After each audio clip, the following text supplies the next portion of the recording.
السلام عليكم ورحمة الله وبركاته. أهلا بكم في مطبخ ليلى. النهاردة إن شاء الله هنعمل طريقة القلقاس. أنا هنا عندي حزمتين سلق وحزمة كزبرة، قرطفتهم كده وحطيتهم على النار من غير ولا زبدة ولا زيت ولا أي حاجة، ماشي كده لغاية ما ينشفوا ويتبلوا خالص. بعد كده هضيف الزيت معايا او هضيف الزبده حسب احتياجك، حسب الرغبه يعني. وهنا انا عندي قلقاسيه كبيره غسلتها وقطعتها كده.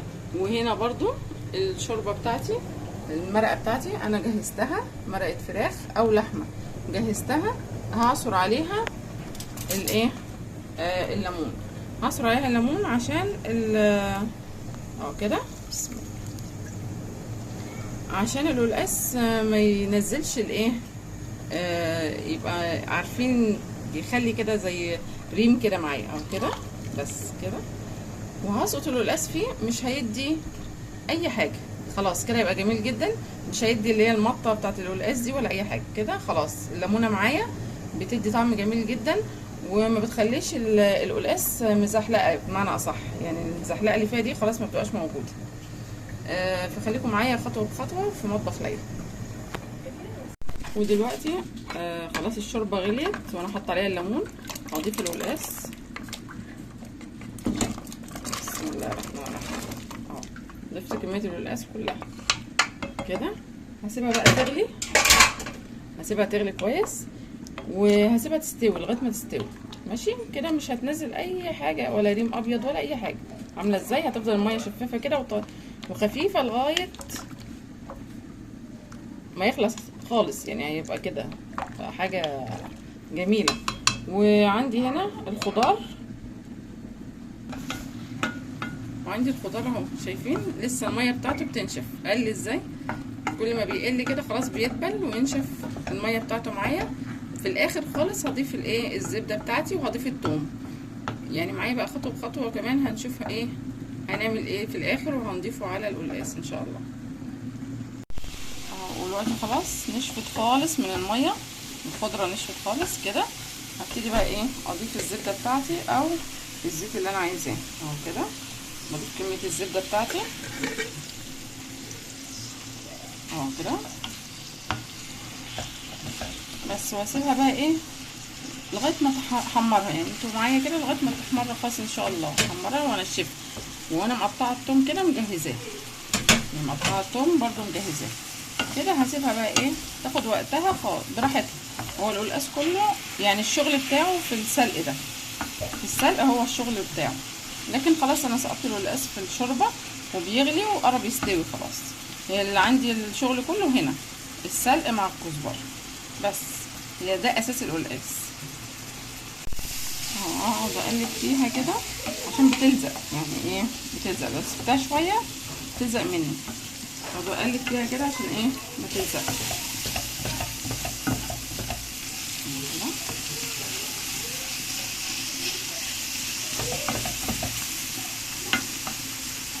ريحتها جميله ما شاء الله، ريحتها حلوه جدا.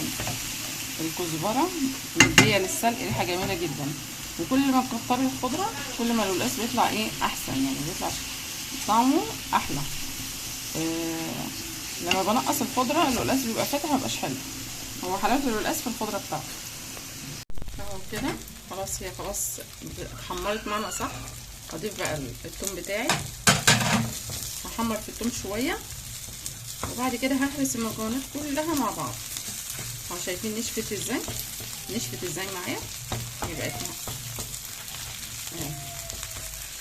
كده. وبعد كده بهرسها بقى، هوريكم ازاي انا كمان بهرسها. بس هاخد بس تشويحه صغيره كده الثوم وخلاص. ما شاء الله جميله وريحتها جميله وطريقه سهله.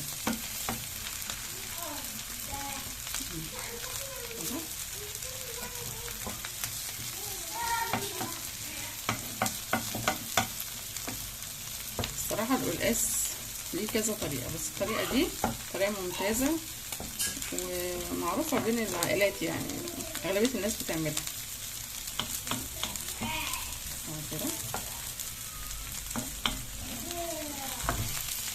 خلاص يعني بتشوح تشويحه تمام.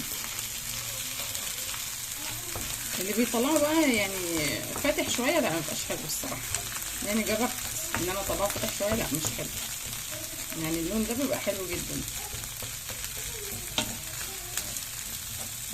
كده. شايفين التوميه بتتشوح معايا ازاي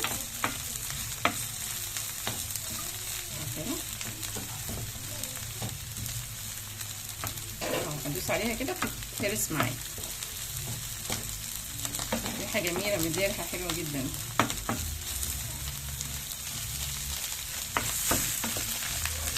كده. خلاص كده اتشوح التوم معايا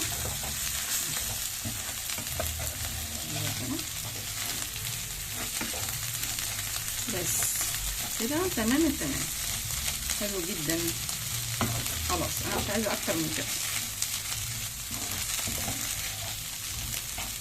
كده بقى هسيبها تنشف شويه وههرسها ايه، ههرسها هوريكم دلوقتي ههرسها واضيفها على القلقاس. انا قفلت على القلقاس، القلقاس استوى تمام يعني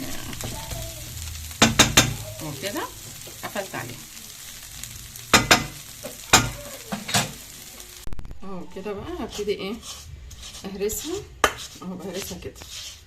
في ناس بقى بتضربها في الكبه براحتك، يعني حسب ايه رغبتك، عايزه تضربيها في الكبه اضربيها في الكبه. انا بالنسبه لي انا طول عمري بهرسها كده بس.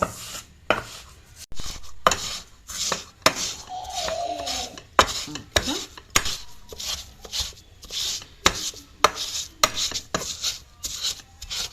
اهو كده لغايه ما اضيع الثوم خالص وافضل اهرس فيها كده. هنا عندي القلقاس اهو اللي انا سلقته عامل ازاي طري وجميل، وهنا انا طحنتها كده زي ما اوريكم انا بطحنها ازاي. عايزين تضربوها في الكبه بتضرب في الكبه عادي اهو كده. هعلق عليه بقى ياخد غلوه مع السلق بتاعه ماشي اهو كده. هعلق عليه ياخد سلق، ياخد غلوه كده السلق مع ايه مع القلقاس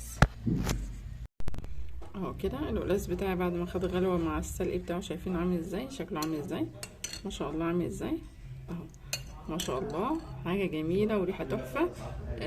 وكل يوم وصفه جديده مع مطبخ ليلى، والسلام عليكم ورحمه الله وبركاته.